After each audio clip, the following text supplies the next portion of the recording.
Assalamualaikum warahmatullahi wabarakatuh. Balik lagi sama kami kelompok 7. Kami akan presentasikan laporan praktikum analisis dan perancangan perangkat lunak.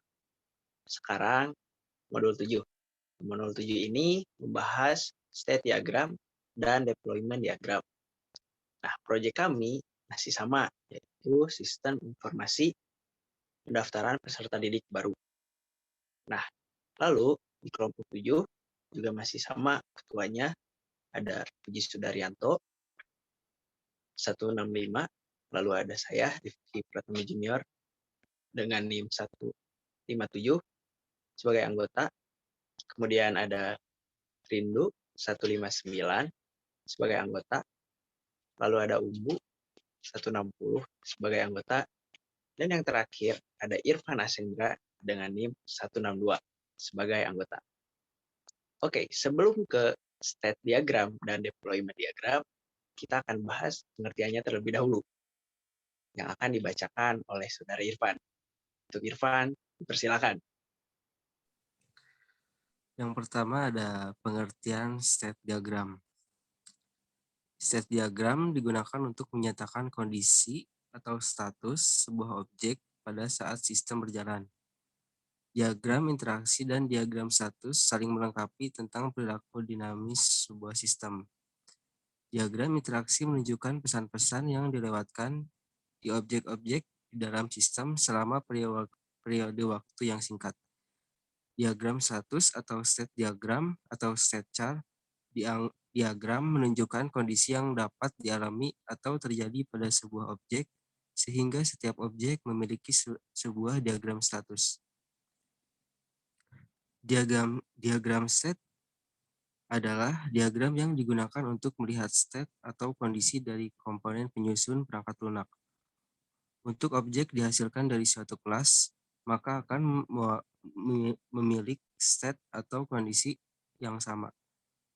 Perubahan kondisi biasanya terjadi karena adanya suatu event.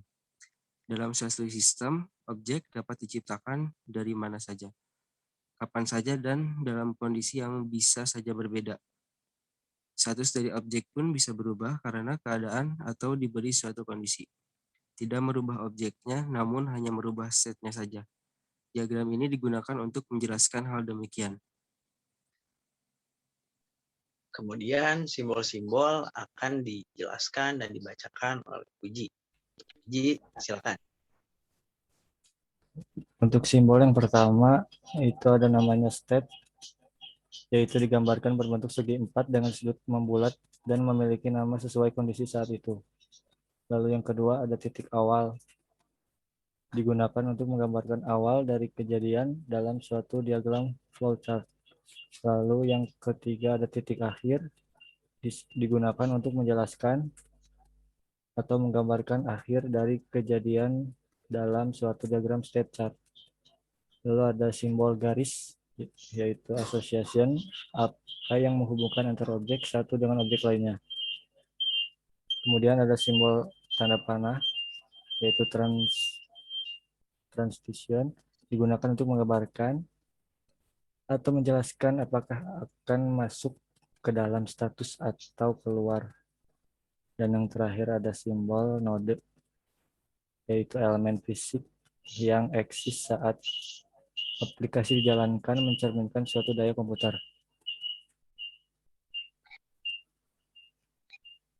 Selanjutnya, pengertian deployment diagram. Diagram deployment digunakan untuk menggambarkan konfigurasi komponen-komponen pada saat instalasi sistem informasi. Diagram deployment menunjukkan tata letak sebuah sistem secara fisik, menampakkan bagian-bagian software yang digunakan yang berjalan pada bagian-bagian hardware yang digunakan untuk mengimplementasikan sebuah sistem dan keterhubungan antara komponen-komponen hardware tersebut. Diagram deployment atau deployment diagram menunjukkan konfigurasi komponen dalam proses eksekusi aplikasi. Diagram deployment mewakili pandangan pengembangan sistem sehingga hanya akan ada satu diagram deployment untuk satu sistem. Diagram deployment menunjukkan tata letak sebuah sistem secara fisik, menampakkan bagian-bagian software yang berjalan pada bagian-bagian hardware yang digunakan untuk mengimplementasikan sebuah sistem dan keterhubungan antara komponen-komponen hardware tersebut. Oke, sekarang kita akan ke state diagramnya. Ini adalah state diagram dari sistem informasi peserta didik baru. Nah, akan dibacakan oleh Rindu. Silakan. Untuk state diagram, ini merupakan state diagram seorang admin. Yang pertama, mulai, kemudian login dengan admin, memasukkan username dan password yang telah didefinisikan sebelumnya. Kemudian diverifikasi. Setelah itu, ada sebuah pemilihan. Jika login berhasil, maka akan masuk ke dalam dashboard sistem PDB. Jika tidak, jika login gagal, maka akan kembali lagi ke login dengan harus memasukkan kembali username dan password. Kemudian setelah di dashboard, maka admin bisa mengakses melihat data-data siswa yang nantinya akan diinputkan oleh siswa tersebut. Kemudian bisa mengelola waktu ujian. Dan yang terakhir, melihat dan mengelola pengumuman yang akan diberikan kepada siswa. Kemudian ketiga hal tersebut akan diakses atau dioperasikan oleh database. Kemudian terakhir beres. Lalu ini statement diagram dari siswa. Yang pertama, siswa akan login. Kemudian sistem akan memverifikasi. Kalau misalnya gagal, akan kembali lagi ke login. Tapi jika login berhasil, maka akan ke dashboard. Nah, di dashboard akan menampilkan pilih tipe tes dan melengkapi data siswa. Siswa akan dituntut untuk pilih tes. Nah, di pilih tes akan ada 2 jalur, yaitu menggunakan nilai raport. Nah, upload nilai, siswa itu akan mengupload nilai raport mereka, kemudian mereka juga memilih ujian, dan akan mengakses jadwal tes. Kapan siswa akan melaksanakan ujian tersebut. Kemudian, ketika sudah ujian dan menginputkan nilai raport, maka siswa akan menunggu hasil pengumuman kelulusan. Kemudian ketika sudah itu, akses pengumuman juga akan diimpor ke database. Nah, seperti itu. Yang selanjutnya ada deployment diagram. Deployment diagram akan dijelaskan oleh Umbu. Untuk Umbu, silakan. Selanjutnya ada deployment diagram. Itu ada browser client sama operating system.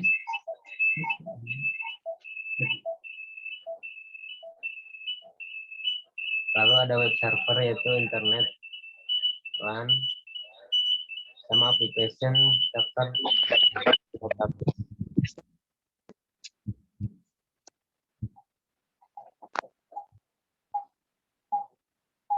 Web browsernya itu ya ada website, web servernya itu OS Solaris atau sistem operasi Oracle.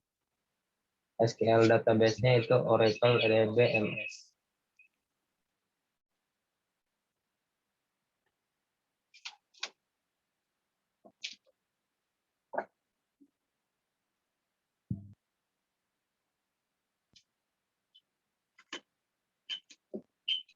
Nah, itu state diagram dan deployment diagram.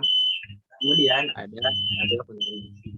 Tabel kontribusi yang dilakukan oleh silakan. Di sini ada tabel kontribusi kelompok 7. Yang pertama ada Puji Sudaryanto sebagai ketua kelompok, yaitu mencari simbol-simbol. Lalu yang kedua ada Rifki Pratama Junior, anggota pertama, kontribusi yaitu membuat diagram deployment. Yang ketiga ada Rindu Tegar Senjawati. Anggota kedua, kontribusi membuat state diagram. Yang keempat ada Umbu Ronald Hungababa. Anggota ketiga, kontribusi mencari diagram deployment. Dan yang terakhir Irfan Asendra, anggota terakhir yaitu kontribusi mencari pengertian. Terima kasih.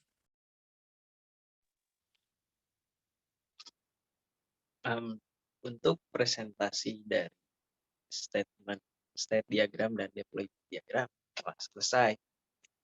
Mohon maaf apabila banyak kekurangan. Akhir kata, wassalamualaikum warahmatullahi wabarakatuh.